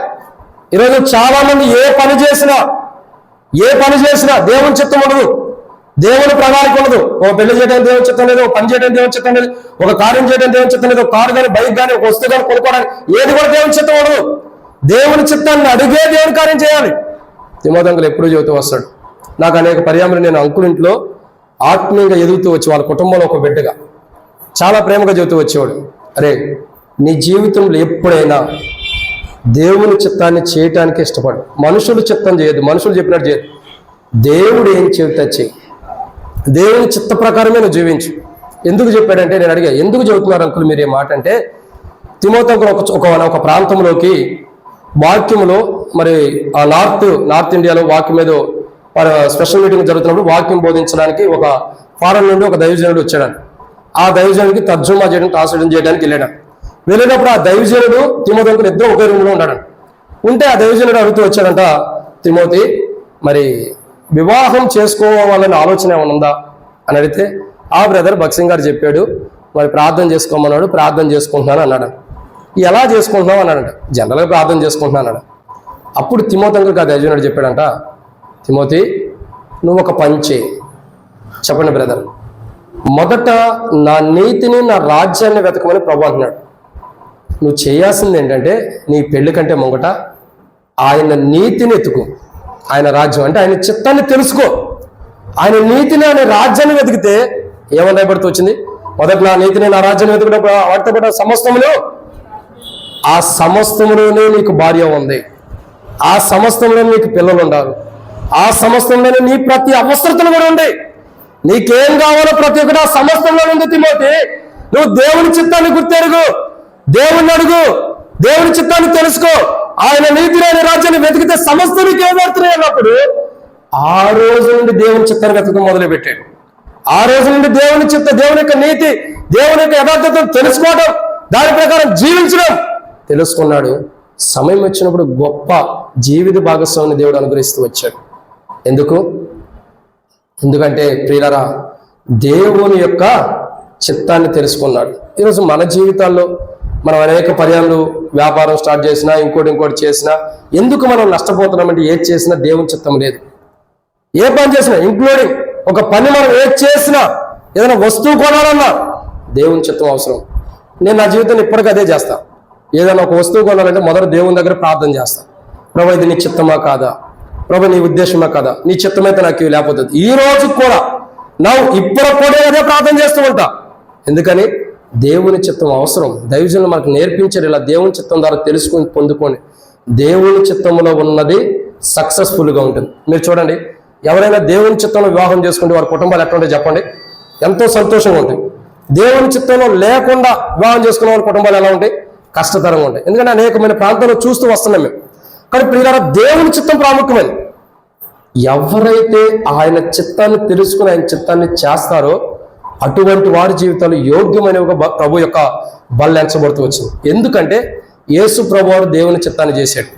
మత్తయి సువార్తలో కానీ మనం అనేక పర్యాయం చదువు వస్తాం, లోక సువార్తలో కూడా ప్రభు వారు ఏమంటాడు? ప్రార్థన చేసేటప్పుడు, తండ్రి, నా ఇష్టం కాదు, నా చిత్తం కాదు, నీ చిత్తమే సిద్ధించను కాక, నీ చిత్తమే జరిగించను కాక, నీ చిత్తమే నెరవేర్చను కాక. ఎందుకు? దేవుని చిత్తాన్ని తెలుసుకుని దాన్ని చేయడానికి ఇష్టపడుతున్నాడు, దేవుని చిత్తాన్ని జరిగించడానికి ఇష్టపడ్డాడు. అందుకైనా దేవుని చిత్తమును నెరవేర్చాడు కాబట్టి, దేవుని చిత్తాన్ని జరిగించాడు కాబట్టి మరణము ఆయన్ని బంధించడం అసాధ్యం. మరణమునికి ఆయన మీద అధికారం లేదు. దేవుని చిత్తాన్ని ఎవరైతే చెయ్యరో, దేవుని చిత్తాన్ని ఎవరైతే జరిగించరో వాళ్ళ మీద మరణము అధికారం చేసింది. కానీ ఇక్కడ యేసు ప్రభు మీద అధికారం చేయడం లేదు. ఎందుకు? మరణము ఆయన మీద అధికారం చేయడం లేదు. ఎందుకంటే ఆయన దేవుని చిత్తాన్ని జరిగించాడు కాబట్టి. ఇది మానవుడికి మరణం ఎందుకు వస్తుందంటే దేవుని చిత్తం చేయకపోవడం ద్వారా. యేసు ప్రభు వారు మరణం నుండి తన ప్రాణం ఎందుకు తీసుకున్నారంటే దేవుని చిత్తాన్ని చేయడం ద్వారా. 7వ మాట చూసి ప్రార్థన చేసుకున్నారండి. కీర్తన గ్రంథం 49వ అధ్యాయం 14వ వచనం. కీర్తన గ్రంథం 49వ అధ్యాయం 14వ వచనం. వారు పాతాళములో మరణము వారికి, అది చూడండి, మరణం ఎందుకు వస్తుందో చూడండి. ఎందుకు వస్తుంది? మరణమే వారి పైన కాపరగా ఉందంట. ఏమి కాపరగా ఉంది? మరణమే. ఒక మరణము మనుషుడికి ఎలా ఉంది? కాపరగా ఉందట. అందుకని ఎవరుతుంది? వారి పాతాళంలో ముందుగా కూర్చోబెడుతురు, మరణము వారికి. ఎవరైతే పాతాళానికి వెళ్తారో వారికి మరణము కాపరిగా ఉందంట.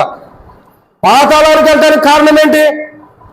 పాతాళం యొక్క పాశంలో మనం వెంటాడటానికి కారణం ఏంటి? ఒక మనుషుడు పాతాళానికి ఎందుకు వెళ్తున్నాడు? ఇప్పుడు పాతాళంలో ఉండబోతుంది ఎవరో చెప్పండి? 1000 ఏళ్ళు పాతాళంలో ఉండబోతున్నాడు. ఎవరు? సాతాను. సాతాను ఎందుకు పాతాళంలో ఉండబోతున్నాడు? దేవుని కంటే ఎక్కువగా హెచ్చించుకున్నాడు, దేవుని కంటే ఎక్కువగా గొప్పవాడిగా చేసుకుంటూ వచ్చాడు. ఇంకా సర్వలోకంలో ఉన్న మనుషులు పాపంలో పడవేస్తున్నాడు. తాను పడ్డాడు కాకుండా అనేక పాపలు. ఎక్కడ? ఆదికాండంలో చూస్తున్నాడు, తాను ఎటు పాపంలో పడి ఉండవాడుకుంటాడు. ఇప్పుడు ఎవరిని పడేసాడు? అవను పడేసాడు, ఆదామును పడేసాడు పాపంలో. తద్వారా అందరినీ పాపంలో పడవేస్తూ వస్తున్నాడు. సో సాతానుడు ఎక్కడ ఉండబోతున్నాడు? ఒక దినమున యుద్ధం చేసినప్పుడు, పట్టుబడినప్పుడు సాతానుడు ఎక్కడ ఉన్నాడంటే దేవుని రాజ్యంలో కాదు, నరకములో 1000 ఏళ్ళు అగ్ని ఆరదు, పురుగు చావనటువంటి ప్రాంతంలో కాలిపోబోతున్నాడు. ఇప్పుడు మరణం వారికి ఎలా ఉండబోతుంది? కాపరిగా ఉంటుంది. మరణం వారికి కాపరిగా ఉంటుంది.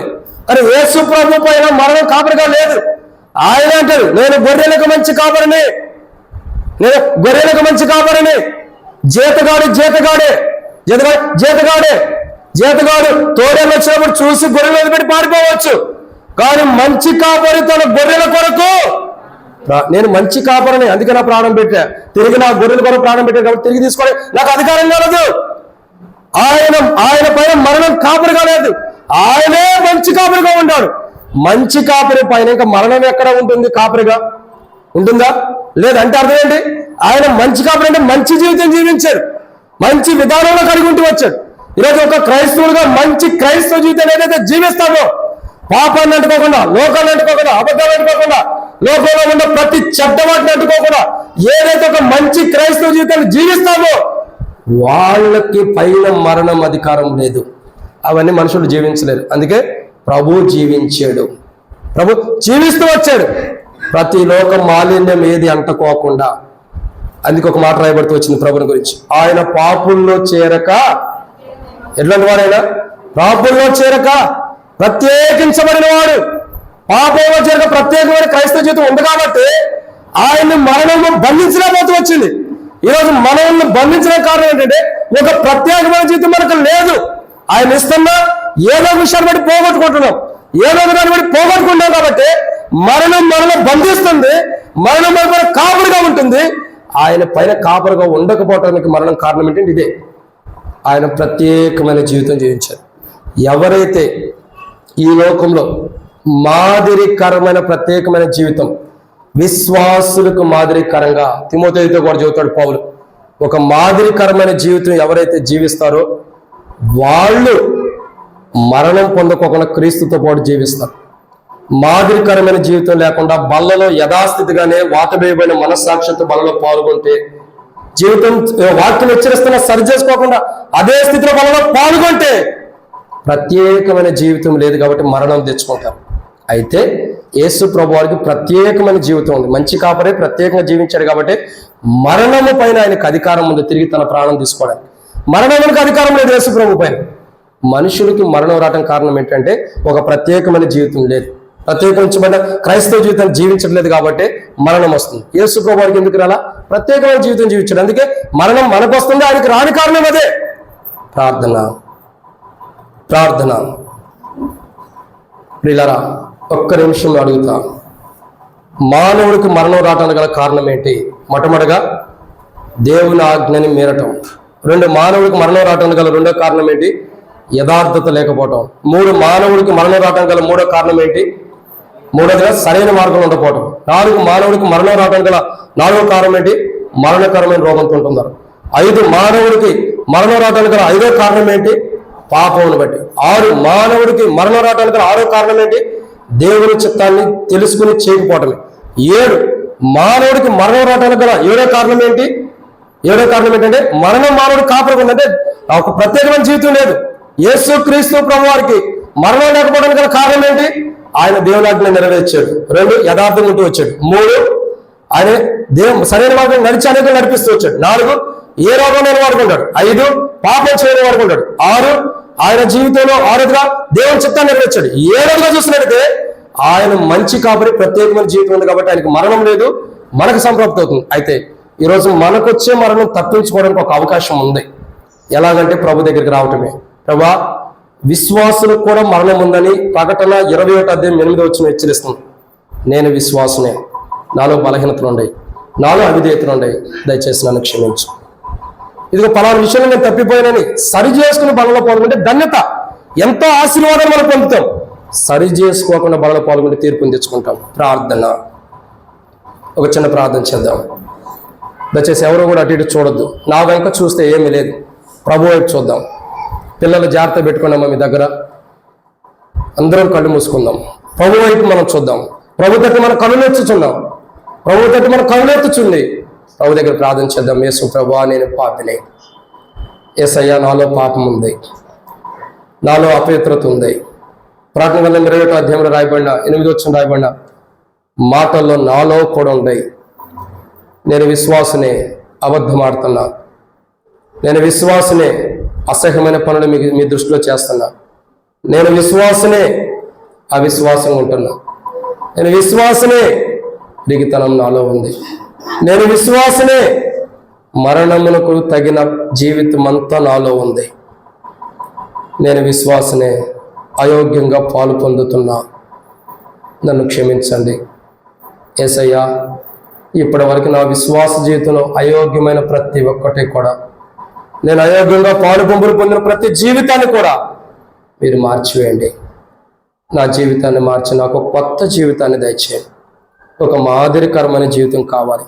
నేను విశ్వాసని దారి తప్పిపోయిండా, దారి తప్పిన గొర్రెని తిరిగి తీసుకొచ్చి భుజాల మీద వేసుకున్నావు కదా.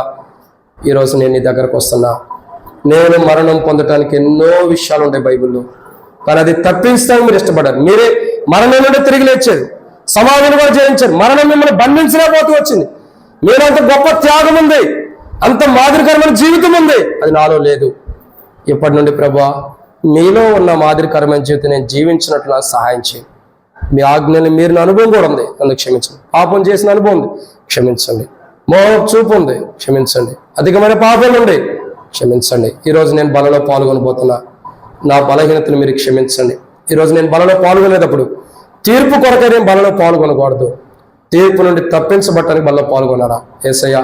నన్ను ఆ తీర్పు నుండి తప్పించి, ఇప్పటి వరకు నేను తీర్పులోకి రావడానికి నా జీవితం అంతా కూడా ఉంది, దాన్ని తొలగించి ఈరోజు నీ వాక్య వెలుగులో నీ పునరుద్ధానం, నీ యొక్క పునరుద్ధానం ద్వారా నాతో మాట్లాడుతున్నావు. నీకు నీ పైన మరణానికి అధికారం లేదు, నా పైన కూడా ఉన్న మరణపు అధికారాన్ని తొలగించి నాకు కూడా, నా మీద కూడా మరణానికి అధికారం లేకుండా చేయి. నా మీద మరణం అధికారం ఉండడానికి 7 అనుభవం చూస్తున్నాను. అనుభవంలో నేనుండా, వాటి నుండి తప్పించి ప్రభువా. యేసు ప్రభు నేను ప్రార్థిస్తున్నాను తండ్రి. ఇటు రీతిలో ఎవరైనా ప్రార్థన చేస్తుంటే మౌనంగా కళ్ళు మూసుకుని ఉండండి. మీ కుడి హస్తం మీ తలగన్న పైకెత్తుచుని మీకోసం ప్రార్థన చేస్తా. ప్రభా నన్ను క్షమించని ఎవరైనా అడిగితే, నా జీవితం సరికావాలి, నేను విశ్వాసనే, యోగ్యమైన రీతిలో నేను బలలో పాల్గొనాలని ఎవరైనా అడిగితే, మీ కుడి హస్తం మీ తలగన పైకెత్తించండి. బలహీనతను సరి చేసుకోవడం దేవుడు సాయం చేస్తారు. సహోదరి, యేసుప్రభు మిమ్మల్ని క్షమించను గాక. సహోదరులారా, యేసుప్రభు మిమ్మల్ని క్షమించను గాక. సహోదరుడా, యేసుప్రభు నిన్ను క్షమించను గాక. సహోదరు, యేసుప్రభు నిన్ను కూడా క్షమించను గాక. ఏ క్రీస్తుతో లేపబడే జీవితానికి అనుగ్రహించను గాక. సహోదరు, యేసుప్రభు నిన్ను కూడా క్షమించను గాక. ఇంకెవరైనా తలగన పైకెత్తించండి, మీకోసం ప్రార్థన చేస్తా. ఇదిగో నేను విశ్వాసనే, సహోదరు యేసుప్రభు నిన్ను కూడా క్షమించను గాక. సహోదరు యేసుప్రభు నిన్ను కూడా క్షమించను గాక. ఇదిగో నేను విశ్వాసనే, నా హృదయంలో ఉన్న వాటిని నేను ఒప్పుకుంటున్నా. అతిక్రమం దాచిపెట్టి వాడు వర్ధనడు. ఇంతకాలం నేను వర్ధనల కారణం నేను ఒప్పుకోబోదుమే, ఈరోజు నేను ఒప్పుకుంటున్నా. సహోదరు యేసుప్రభు నిన్ను కూడా క్షమించను గాక. ఇంకెవరైనా ఉన్నారా? ఇంకెవరైనా ఉన్నారా? ఇదిగో నేను ఒప్పుకున్నా. సహోదరు యేసుప్రభు నిన్ను కూడా క్షమించను గాక. సహోదరు యేసుప్రభు నిన్ను కూడా క్షమించను గాక. ఇంకెవరైనా ఉన్నారా? తలగంట పైకెత్తండి. ఎవరినెవరో చూడొద్దు, హృదయాన్ని చూసుకున్నా. ఇంకెవరైనా ఉన్నారా? ఇంకెవరైనా? ఇదిగో నేనుంటా.